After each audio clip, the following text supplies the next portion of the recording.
As you commit to know yourself, and as you grow through experience, we come to the third imperative, the third breakthrough practice called value to show.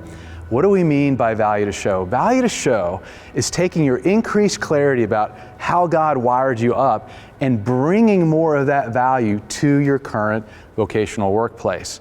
And we want to show it to others, that is, put it to use and kind of engage even more deeply your calling at work.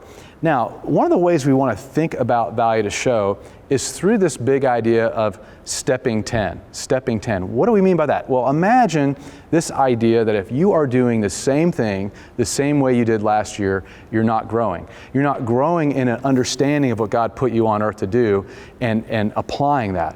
So this is going to be really about exploring and stepping into the highest and best use of your time.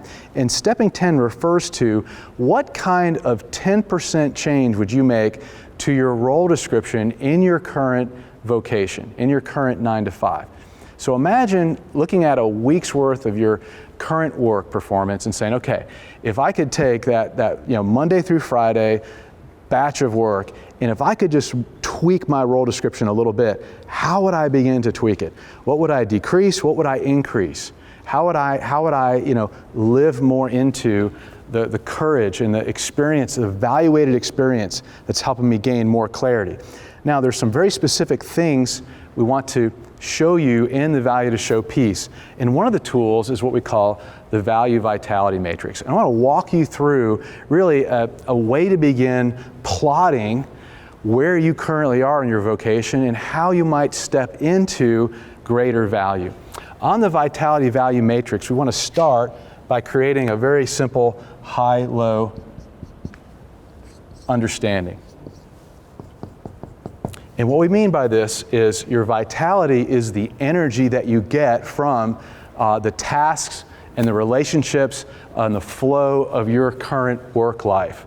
Sometimes you're doing low energy, low return things. You're not that energized by them, those tasks that kind of suck and drain energy from you.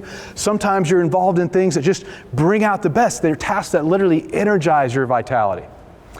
Then on the value, we think of value as the contribution you're bringing to the world, the value you're bringing to others and to things in the world. And sometimes, most of the time, we want an exchange of value for that. So you're getting a salary. There's some kind of ROI on your time at work, and most of us call it a paycheck. Not always. Sometimes you're bringing value as a volunteer or in a capacity that's not actually bringing income. So what we want to do is create kind of 4 zones, if you will, that help you understand where you currently are with this value vitality map. We're going to talk about low value and low vitality. We call this the job zone. The job zone. And it's where most people start. This is where you are trading your time for money. And it's the kind of the lowest return, if you will, on your value. I think of my first job, was working in a lumber yard and just loading and unloading trucks and making those dollars per hour. I think of all my children worked in restaurants growing up in high school, and they learned how to be waiters and waitresses. And so whatever this is that place where most people get started. Now, if you want to move toward bringing more value to the world and getting more maybe value in return on your paycheck, we would call this second place the career zone. And in the career zone, we're really trading our expertise for salary.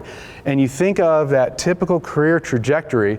And what we want to acknowledge out here is that it's possible to be on a career trajectory that's not necessarily increasing your vitality. And this is a common parable of the modern man and the modern woman. In our chase for getting more in terms of salary, in our chase for building our resume, we become professionals at something. But again, maybe that's not bringing vitality to us. If we go straight up the vitality without increasing value, we call that the hobby zone. And this is where you're trading your money for fun, things you enjoy, things that bring you replenishment. And I always think of the hobby zone, I think of all the things I like to do, whether it's, kiteboarding or riding my mountain bike. I mean, all those things I love to do. No one's ever going to pay me for those things, and I'm not really bringing a lot of value to the world around me. I may be getting some replenishment and some amusement and enjoyment there. So we want to be aware of that. We're increasing vitality, but not necessarily increasing value to the world. Now, finally, the sweet spot. What we're hunting for always is what we call the vocation zone. And the vocation zone is where we maximize a high sense of vitality as much as I can in my 9 to 5, and a high sense of bringing great value to the world.